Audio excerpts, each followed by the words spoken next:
dibimbing sama Allah langsung menuju kebenaran. Misalkan kalau menunjuk jalan, saya tanya sama Pak Ade, di mana rumah sakit Bayangkara? Oh, Pak Ustadz kalau dari Tiban lewat Simpang Jam, belok kanan flyover itu terus aja sampai di bundaran bandara, Pak Ustadz belok kiri, habis itu belok kanan. Sampai di sana, Pak Ade, saya sudah sampai di simpang SMA 3. Di mana itu Pak Ade, rumah sakit Bayangkara? Belok kanan Pak Ustadz. Saya tak paham Pak Ade. Datang Pak Ade, gini Pak Ustadz, saya antar langsung. Sama Pak Ade langsung dituntun, bukan hanya mengarahkan lewat WhatsApp, tapi diantar langsung, beliau datang, diantar di depan rumah sakit Bayangkara. Ini loh Pak Ustadz. Ini namanya taufik Pak. Tapi kalau hidayah, sekedar pamflet saja, belok kiri, rumah sakit Bayangkara, belok kanan, SMA 3, kan kayak gitu. Itu namanya hidayah. Tapi kalau taufik langsung Pak. Ini namanya taufik. Jadi Bapak bisa merasakan saya sudah dapat taufik atau tidak.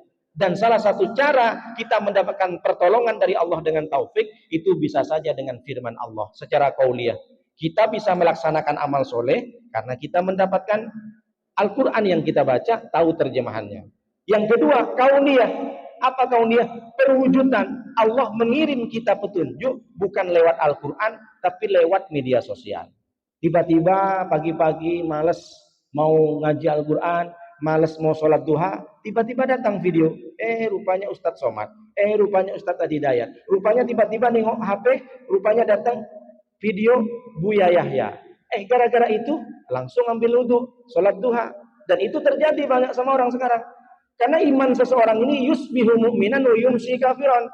Manusia ini imannya kadang naik, kadang turun. Paginya dia rajin sholat subuh, ngaji Al-Quran, duhurnya malas. Kenapa? Karena diajak ngopi sama kawan, sampai duhur tak sholat.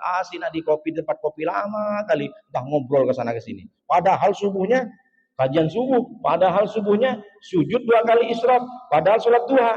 Tapi pas duhur tiba-tiba moodnya turun.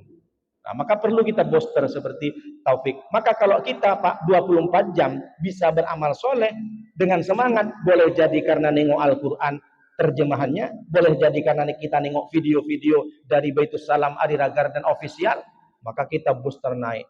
Inilah pentingnya kenapa ilmu itu disebarkan. Kan boleh jadi kita itu naik iman kita bukan karena duduk di majelis taklim, tapi karena nengok video. Oh iya ya, masuk juga akalnya. Kan berapa banyak orang beriman, berapa banyak orang istiqomah karena nonton video. Nonton videonya Ki Haji Zainuddin MZ, meskipun beliau meninggal, tapi dengan perkataan yang sedetik, yang semenit, yang 2 menit, kita naik imannya. Nah, ini namanya orang yang taufik. Jadi Allah memberikan taufik pertolongan kepada kita karena kita mendapatkan secara kauniyah ataupun secara qauliyah firman Allah. Ibu, gimana Bu? Sudah doa Bu untuk mendapatkan taufik? Sudah Pak Ustadz, saya sudah tak doa lagi Pak Ustadz untuk minta pertolongan taufik. Kenapa? Suami saya Pak Taufik Pak Ustadz. Oh itu lain lagi lah.